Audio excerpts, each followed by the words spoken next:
Halo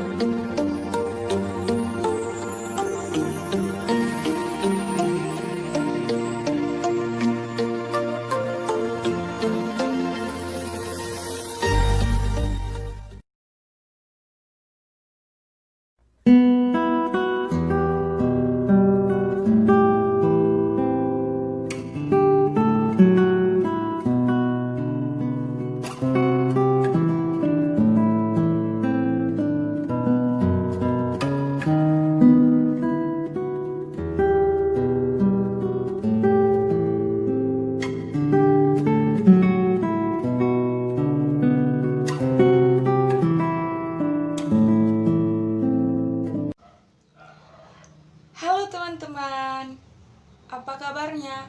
Saya harap kita semua dalam keadaan baik dan tetap dalam lindungan Tuhan Yesus. Nah, teman-teman, di sini saya akan menyajikan sebuah video yang dimana di sini saya berperan sebagai konselor.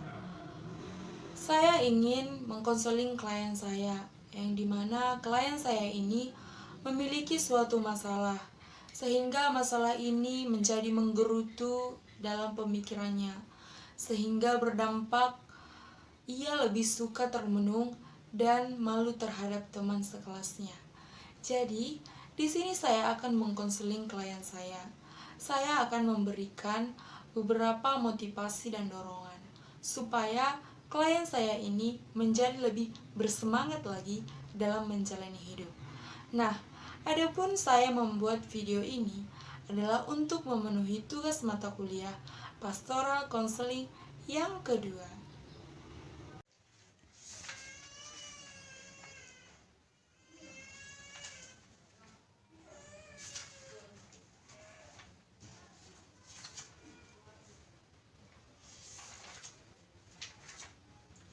Hei, dari tadi kamu sibuk membolak-balik buku.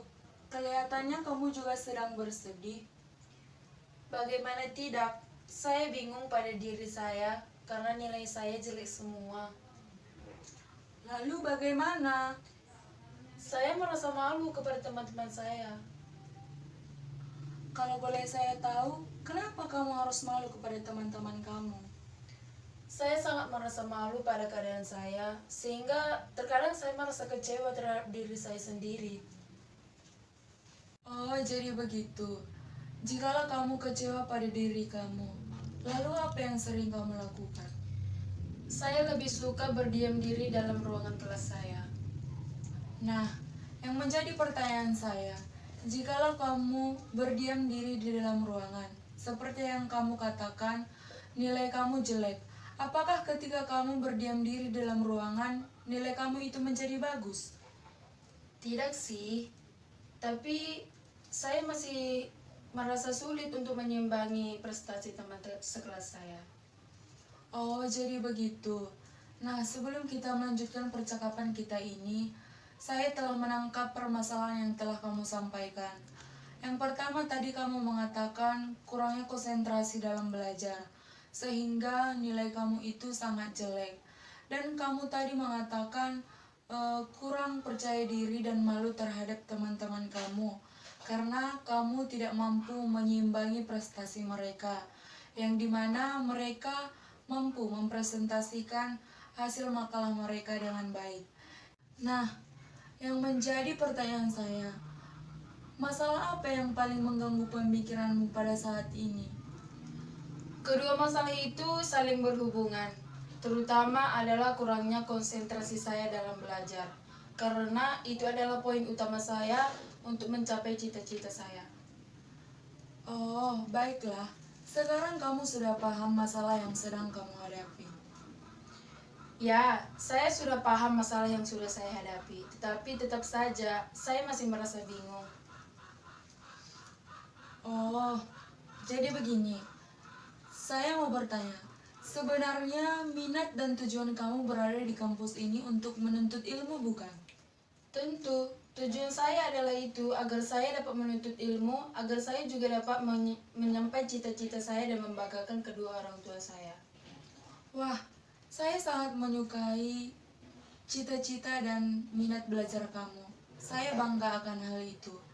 Kamu mengatakan ingin membanggakan kedua orang tua kamu. Justru itu yang menjadi motivasi buat kamu. Nah, sekarang apa yang harus kamu lakukan? Saya masih bingung, oleh karena itu saya bertanya kepada kamu. Baiklah, sekarang saya paham memang kondisi pada saat ini sangat sulit. Tetapi kamu harus tetap bersyukur. Karena dalam cita-cita dan tujuan kamu untuk berada di kuliah ini adalah untuk membanggakan kedua orang tua kamu. Justru itu yang menjadi dorongan dan motivasi buat kamu. Harusnya kamu harus tetap semangat. Kenapa begitu? Saya masih merasa bingung. Jadi begini, coba kita pikirkan dan renungkan bersama-sama. Masih banyak orang di luar sana ingin merasakan seperti yang kamu rasakan pada saat ini. Bukankah ini hal yang sangat luar biasa? Orang di luar sana ingin melanjutkan pendidikan yang lebih tinggi, tetapi banyak faktor yang menyebabkan mereka gagal untuk melanjutkan pendidikan tersebut. Lain halnya dengan kamu. Kamu masih diberikan kesempatan untuk berdiam diri menuntut ilmu di bangku kuliah. Tapi kenapa kamu harus bersedih? Nah, di sini kamu harus tetap bersyukur akan kesempatan ini, karena ingat, kesempatan tidak datang dua kali. Di balik itu, kamu bisa meminta dukungan dan dorongan dari kedua orang tua kamu.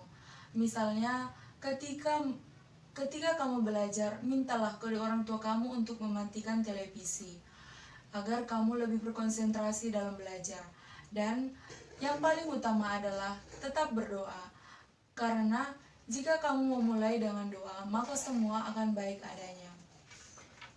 Baiklah, saya akan melakukan semua nasihat-nasihat dan saran-saran yang kamu berikan kepada saya. Senang mendengar kalau kamu mau mendengarkan apa yang saya katakan. Oh ya, jadi mengenai rasa kepercayaan diri saya dan rasa malu saya terhadap teman sekelas itu bagaimana? Oh ya, jadi begini.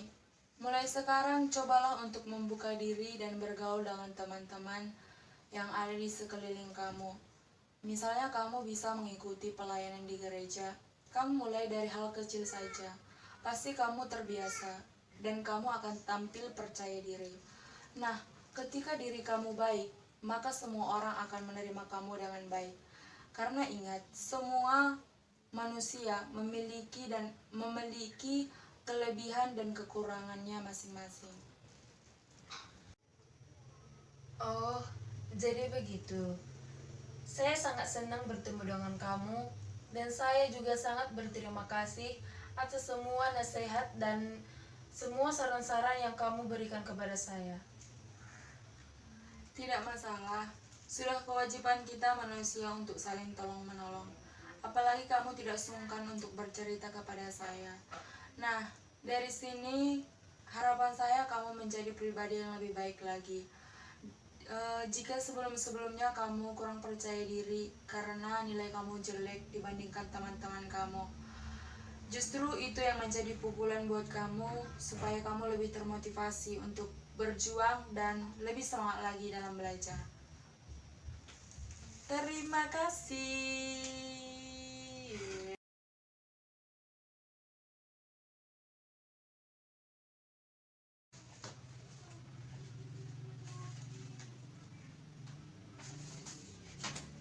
Hei, dari tadi kamu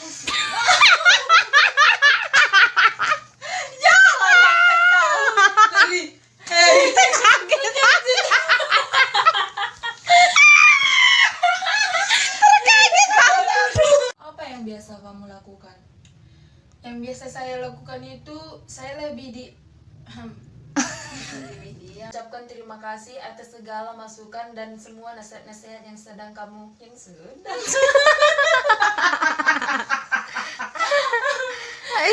Tinggal terakhir loh.